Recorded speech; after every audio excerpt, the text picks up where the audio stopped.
Hello and welcome to Nimbus IAS. आज के mains answer writing session में आपका स्वागत है। तो इस इनिशिएटिव के बारे में आपको थोड़ा सा बता देता हूँ। इस इनिशिएटिव में हम आपसे क्वेश्चंस शेयर करते हैं for mains answer writing and they are linked to newspapers. तो न्यूज़पेपर में जो ओपिनियन होती है, कोई इशू होता है, तो एक क्वेरी रहती है कि उसको एनालाइज कैसे करना है, मेंस में कैसे आ सकता है। तो इस इनिशिएटिव में हम दोनों को साइड बाय साइड कर लेते हैं। तो हम आपसे पहले क्वेश्चन शेयर करते हैं so that you attempt it, आप थोड़ा सा विजुअलाइज करें इशू के बारे में, and then we have an analysis session which goes live at 8 PM। ठीक है, तो ये हमारा ये प्रोग्राम है यहाँ पे। अब हम लोग आज दो क्वेश्चंस शेयर किए थे which was about the society, GS1 के बारे में है। So recently there was a data point करके आता है हिंदू पेपर के अंदर, and it gave certain references about the infant mortality rate. मतलब जो छोटे छोटे बच्चे होते हैं below the age of 1 year, ठीक है, तो उनमें जो मोर्टालिटी है, तो उसके ऊपर एक डेटा रखा था and it was basically comparing different states. तो अलग अलग स्टेट्स में कि भाई केरला के अंदर अच्छा परफॉर्मेंस है और उसको कंपेयर किया विद कि IMR रेट उसका कंपेरेबल है to US European countries, and worst performing state was Madhya Pradesh. It was comparable to Afghanistan, Chad, जो भी कॉन्फ्लिक्ट रिडन कंट्रीज है उसके साथ कंपेरेबल था। सो ऑब्वियसली वो स्टेट स्पेसिफिक शायद आएगा नहीं आएगा, we don't know, but yes उस IMR क्यों है हमारी कंट्री में, उसके क्या परफॉर्मेंस रही है, that can be N expected question. तो ये आपका जो क्वेश्चन था ये 250 वर्ड्स का था। जो सेकंड क्वेश्चन था, there was an opinion section Hindu newspaper के अंदर। ओपिनियन सेक्शन था जहाँ पे बता रहा था हमें कि राजस्थान के अंदर कुछ सर्वे किया गया था, तो वहाँ पे teenage pregnancy and child marriage as a problem. तो उन्होंने कुछ डेटा निकाला और उन्होंने कहा कि अगर गवर्नमेंट 100 रुपये खर्चा भी कर दे, ठीक है, on sexual and reproductive health specific चीज़ों में, जैसे कि मेंस्ट्रुअल साइकिल हो गई या फैमिली प्लानिंग के रेफरेंस में हो गया, देन उस रेफरेंस में काफ़ी सारे बेनिफिट्स देखने को मिलते हैं। तो आप सोचिए, छोटी बच्ची है, so she gets pregnant at a very young age, so it will have an impact on the health, ठीक है, तो of the health of the mother as well as the child. तो उससे the government will have to spend more on the health care, ठीक है। पर अगर यही पैसे उसके delayed pregnancy and focus on education होता वहाँ पे, then the outcomes would have been very very different. So ये दो पैरामीटर्स हम लोग यहाँ पे डिस्कस करेंगे। तो ये आपका जो दूसरा क्वेश्चन है दैट इज ऑफ 150 वर्ड्स। तो पहला क्वेश्चन देख लेते हैं हम लोग। तो this is about the child mortality rate and basically it's with reference to the IMR. So even though child mortality in India has reduced significantly, the numbers are still highest in the world. Discuss the reason behind the persistence in high rate of child mortality in the country and highlight the steps taken by the government in this regard. अब इसकी approach क्या रहेगी? सबसे पहले आप बताएंगे, आप कोई फैक्ट्स बताएंगे अबाउट चाइल्ड मोर्टालिटी, राइट। तो चाइल्ड मोर्टालिटी आपकी इन्फेंट मोर्टालिटी रेट हो जाती है, plus the death under the age of 5 years, वो भी चाइल्ड मोर्टालिटी में आ जाता है, ठीक है। तो आप उसके बारे में कोई फैक्ट्स प्रेजेंट कीजिए। I have use the IMR fact over here. तो आप जो भी आपके पास फैक्ट आता है इंपॉर्टेंट, आप उसको लिख दीजिए, उसके क्या रिसेंट ट्रेंड था, अचीवमेंट थी, just to substantiate your point कि इट हैज़ रिड्यूस सिग्निफिकेंटली। आप इस बात पे हाईलाइट कीजिए, पर आप ये भी बताइए कि हम कम तो कर दी हमने, पर फिर भी it is amongst the highest in the world, ठीक है। तो ये हमारा जो पिछड़े कंट्रीज है उसके बराबर का है। तो ये पैराडॉक्स आप यहाँ पे लेके आइए। उसके बाद साफ साफ लिखा है, discuss the reason behind it, कि ये चाइल्ड मोर्टालिटी रेट हमारी कंट्री में ये क्यों है, इतनी सारी स्कीम्स हो रही है, मेजर्स हो रहे हैं, ठीक है, हेल्थ केयर के लिए क्या क्या नई नई स्कीम आ रही है, पर फिर भी क्यों है ये प्रॉब्लम। तो ये यहाँ पे बोला है। उसके बाद आप बताइए what steps have been taken by the government, ठीक है। तो ये एक बड़ा लीनियर टाइप का ही है क्वेश्चन, इसमें कहीं दिमाग हमें लगाना नहीं है, बस हमें फैक्ट्स पता होने चाहिए। तो सबसे पहले like I have referred IMR, but इसको और इंक्लूसिव किया जा सकता था, comprehensive. So I have this fact for the IMR which is the death of children under the age of 1 year. ठीक है, तो आप इसको डिफाइन कर दीजिए, आप चाइल्ड मोर्टालिटी डिफाइन कर दीजिए एंड बताइए कि हमने काफ़ी इम्प्रूवमेंट करी है. ठीक है, तो रेट ऑफ डिक्लाइन जो हमारा है वो इम्प्रूव हुआ है. तो पहले 2.9% था, now it has improve to 4.4%. ठीक है, तो यहाँ पे हमारे पास 40 पर 1000 है, मतलब 40 deaths are taking place among 1000 children. तो हम इसको चाहते हैं 25 तक लेके आना. ठीक है, तो ये हमारा यहाँ का एजेंडा है. तो आपने एक बार इंट्रोड्यूस कर दिया, आपने फैक्ट दे दिया, सब्सटैंशिएट कर दिया अपना पॉइंट. अब आप बताइए कि इशू क्या है. क्वेश्चन ने ये बोला है ना कि सबसे पहले it has reduce significantly but still it is the highest in the world. तो हाईएस्ट वाले एस्पेक्ट को आप बताइए. तो बताइए कि देखिए ये तो पैन इंडिया फिगर है. अगर हम स्टेट्स में देखें, इंडिया तो बहुत डाइवर्स कंट्री है, तो देर आर डिफरेंट पार्ट्स. ठीक है, तो केरला हो गया आपका which is performing very well and then we have the Bimaru states जहाँ की परफॉर्मेंस खराब है. ठीक है, तो रीजनल डिस्पैरिटी है. So certain states are comparable to US and other countries, पर बाकी countries war torn conflict prone areas के बराबर है.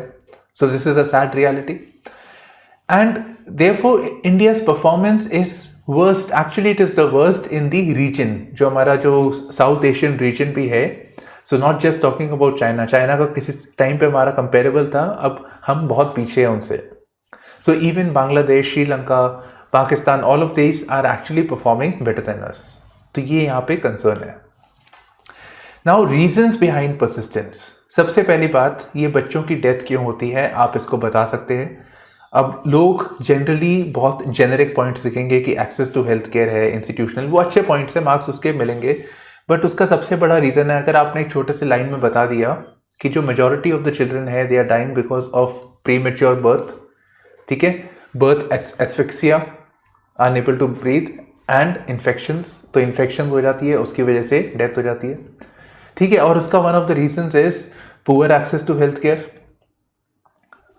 हेल्थ केयर अगर इंस्टीट्यूशनल डिलीवरीज होती, अगर इंस्टीट्यूशनल डिलीवरी होती, उनको सैनिटाइज जगह पे ऑपरेशन होता, ठीक है, मेडिकल गाइडेंस मिल जाती, so these deaths could have been avoided. Most of these deaths are actually avoidable. So lack of institutional delivery practices, breast feeding, ठीक है, तो जो हेल्थी प्रैक्टिसेस है वो नहीं हो पाती है. तो this is a cause of concern. And above all हमारे जो सबसे बड़ा प्रॉब्लम है यहाँ पे इज दी सोशल फैक्टर्स. ये तो हेल्थ रिलेटेड इश्यूज हो गए, but societal factors are also very very critical. तो सबसे पहले चाइल्ड मैरिज. ठीक है, person who still growing at this point of time, she becomes the mother. ठीक है, तो उनके बॉडी पे भी स्ट्रेन पड़ता है. द बच्चा है, obviously chances are that the child would be weak. तो child marriage is a cause of concern. अच्छा, चाइल्ड मैरिज होता है तो उनका एजुकेशन भी अफेक्ट हो जाता है उसकी वजह से. ठीक है, एजुकेशन मतलब एम्प्लॉयमेंट, इनकम अपॉर्चुनिटीज़, तो फैमिली भी उस तरह पे लोअर स्टेटा में होगी. So social factors, education, lack of awareness कि भाई हमको हॉस्पिटल में जाना है, वहाँ पे अच्छी केयर मिल जाएगी, ये अच्छी प्रैक्टिसेस है. ठीक है, तो lack of education and then ultimately above all it is poverty.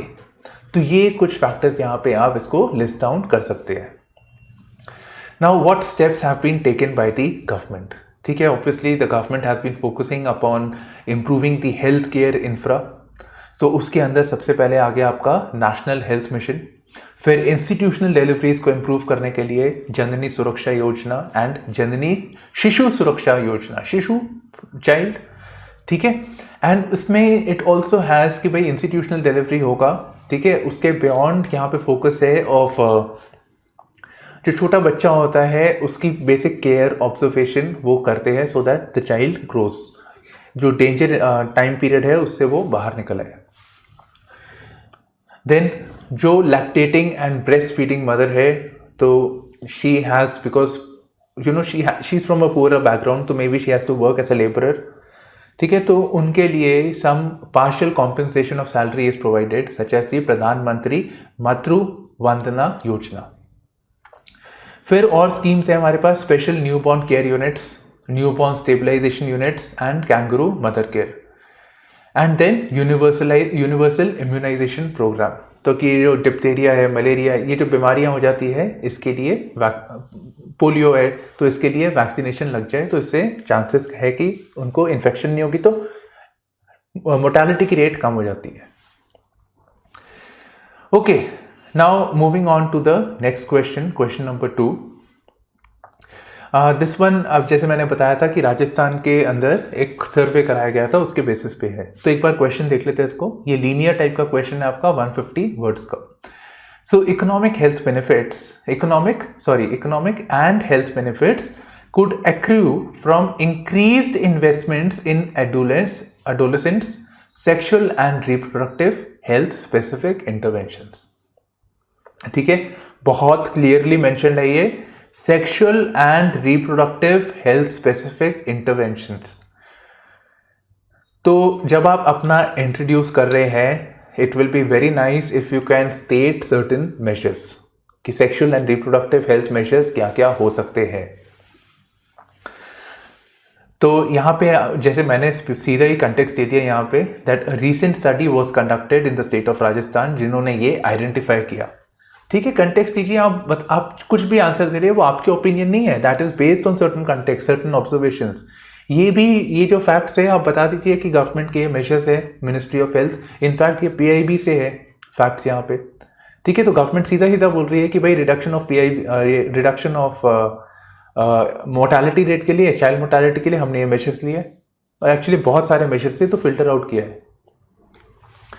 तो ये आप यहाँ पे बता दीजिए, access to contraceptives, comprehensive abortion care, weekly iron and folic acid supplements, basically menstrual hygiene, ये कुछ measures है। कहते हैं कि अगर ये measures लिए जाते हैं then there is both economic and social benefits। ठीक है, economic and health benefits यहाँ से accrue होते हैं। तो देख लेते हैं। तो सबसे पहले ये जो child pregnancy होती है, ठीक है, ये it's a result of the child marriage actually। अब ये चाइल्ड प्रेगनेंसी होती है, so this is both unhealthy for the mother and the infant, ये हम डिस्कस कर चुके हैं। ठीक है, अब ये अनहेल्दी होती है, अगर हम इसको डिले कर लेते हैं, इसको अवॉइड कर लेते, तो ये जो अनहेल्दी चाइल्ड है that will be ultimately going to the hospital, उसकी केयर पे खर्चा करेगी गवर्नमेंट। पर अगर हम इसको डिले कर लेते, there was a healthy child, जो स्टेट का जो खर्चा होता है on the health care, nutrition, वो बच जाता। इनफैक्ट अगर हम इसको डिले कर लेते, देन द चाइल्ड, एडोलेसेंट ही थी ना, तो that child would have gotten access to education, उसको पेरेंटहुड का बर्डन नहीं होता, तो एम्प्लॉयमेंट कर सकती थी। ठीक है, अगर हमारी सोसाइटी में इनिक्विटी नहीं होती तो may be could have gone higher in life and could have taken the family out of the trap of the poverty. तो गरीब वर्ग की पढ़ाई करी और उस स्टेटस अपना इम्प्रूव कर लिया, अच्छी जॉब लेके, वो भी हो सकता था। So adolescent pregnancy may amounts to dropping out of school and she could have pursued better employment opportunities, जो अब नहीं कर सकती।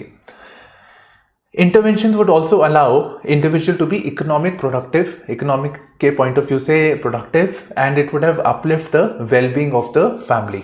ठीक है, तो यही मैं बता रहा था कि पॉवर्टी से वो बाहर निकला है। And ultimately this reduces the burden on the state, जो वेलफेयर के लिए करना था वो तो व्यक्ति सेल्फ सफिशिएंट है, उसके लिए कोई ज़रूरत नहीं है खर्चा करने की, तो वो सारा जो खर्चा है, जो रिसोर्सेज है, it can have been deployed somewhere else. ठीक है, so there are both significant economic and health aspects over here. ठीक है, तो इकोनॉमिक आपने देख लिए, आपने हेल्थ के पॉइंट ऑफ व्यू से भी देख लिया कि भाई there will be a healthy child, ठीक है, there will be a healthy mother, तो जो हेल्थ इंटरवेंशन करने की जरूरत है कम हो जाती है obviously.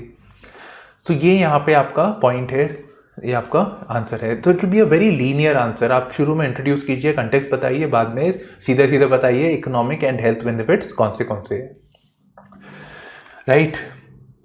So this basically concludes our session for the mains answer writing. So thank you for streaming in to Nimbus IAS with me, Shubhashish Singh Rehal. Bye bye, take care and all the best.